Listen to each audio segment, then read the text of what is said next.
Hello everybody, welcome back to C&S Corvettes in sunny Sarasota, Florida. It's your Corvette buddy Lyle here to talk to you about more interesting, fun, and exciting Corvette stuff.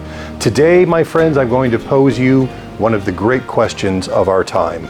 And I want to hear your opinion in the comments below. Why did they decide not to have a manual transmission in the C8 Corvette?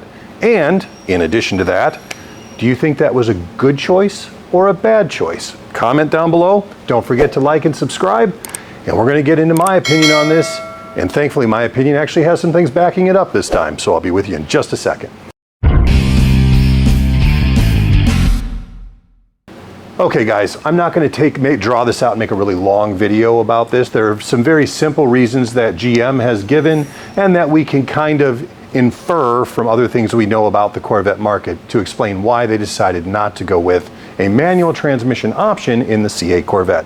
Number one, and this is directly from Taj Yukter, chief engineer for the Corvette. He says one of the reasons that they didn't do a manual is because they didn't want to, in his words, breach the C8's central tunnel by making a hole for the shifter linkage in there, because it would, he said that was the main backbone of the car and they didn't want to weaken it.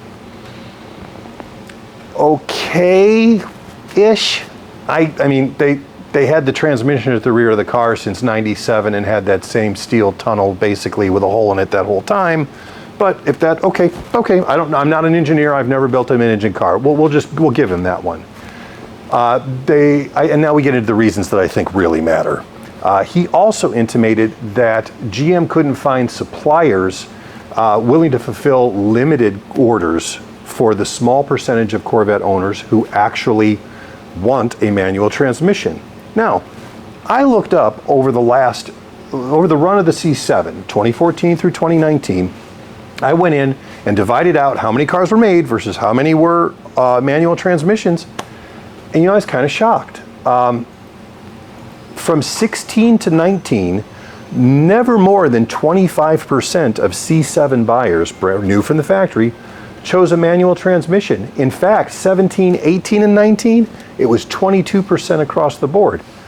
So there was not the demand there with the C7, and between the lack of demand and the fact that that 8-speed dual clutch automatic was so proficient, they just decided it wasn't worth the extra engineering, sacrificing the structural integrity of the center spine of the car, on and on and on.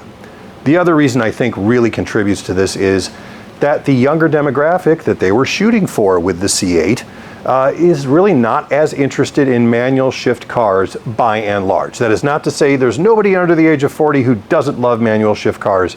I know plenty of people who do. I know 3 of them who work for me who love them, and they are all under 40. That said, a 2021 study by the Kelley Blue Book shows that only around 10% of drivers under the age of 30 can operate a manual transmission, and only about 18% of drivers under 40 can operate a manual transmission. So while those of us who like manual transmissions really like them and don't want to lose that interaction with the car and the finite control we get from using a manual, it is something that is disappearing from the demand side of the car world as much as it is from the manufacturer side. There are certain things that will always be manual. I mean, I think they'll be making manual motorcycles forever because that's intrinsic and it's simple.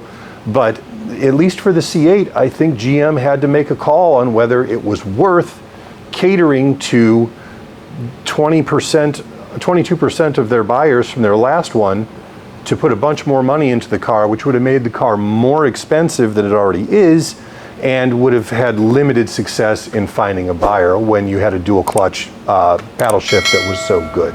So that's what I have learned from GM, plus a couple of things that I've just kind of inferred from doing a little research. What do you guys think? Tell me about it in the comments below, and I'll get back to you. Have a great week.